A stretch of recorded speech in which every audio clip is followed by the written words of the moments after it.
ஆசை குத்தாலத்து அருவி போல ஓட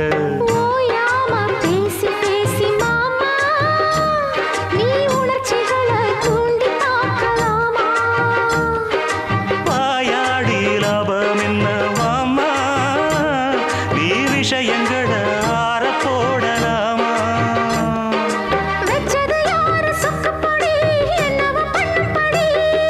சொன்னத கேளு கண்ணுமணி சொந்தமும் பந்தமும் வந்ததடி சொல்லிக் கொடு சொல்ல சொல்ல கத்துக்கிறேன் விட்டுக்கொடு மிச்சம் இது தொட்டுக்கிறேன்